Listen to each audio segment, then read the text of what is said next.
तो हम सबके बचपन के पहले सुपर हीरो स्पाइडरमैन की कहानी बहुत दिनों से चल रही थी।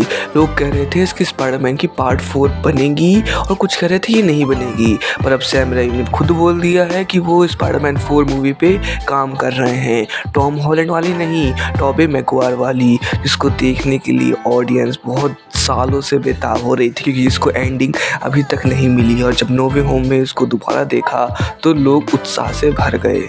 वैसे सोनी इसको बनाना तो चाहता नहीं था, इसलिए उसने इसको रिबूट करके द अमेजिंग स्पाइडरमैन की शुरुआत की थी। पर द अमेजिंग स्पाइडरमैन भी नहीं चल पाया और उसका यूनिवर्स जो स्पाइडरमैन के बिना था वो भी फ्लॉप चला गया। अभी वेनम की और क्रेवन द हंटर की मूवी भी आना बाकी है और मैं गारंटी से कह सकता हूँ कि क्रेवन द हंटर पक्का फ्लॉप होगी।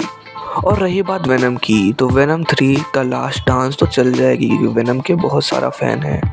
तो अब बात कर लेते हैं स्पाइडरमैन 4 टोबी मैगवायर वाले की। तो इसमें क्या हो सकता है, तो जहाँ तक बेसिक रूमर्स निकल के सामने आ रही हैं तो ये पक्का स्टोरी नो वे होम के बाद की होगी, जहाँ पे स्पाइडरमैन स्ट्रगल करते हुए दिखाया जाएगा अपनी लाइफ में अपनी फैमिली के साथ। उसकी फैमिली में मैरी जेन और उसकी एक बच्ची भी हो गई होगी जहाँ तक है। और रही बात उसकी उम्र भी बढ़ रही है, तो वो कैसे स्पाइडरमैन बन रहा है और कैसे शहर को बचा रहा है, ये होगी उसकी पूरी स्टोरी।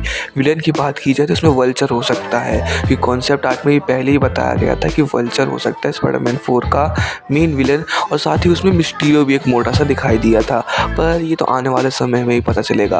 और सोनी ये सब इसलिए कर रही है क्योंकि उसको कमाने हैं पैसे, उसके पैसे बहुत ज़्यादा डूब गए हैं मैडम वेब और पिछली जितनी भी मूवीज़ आई थी उससे फ्लॉप होने से।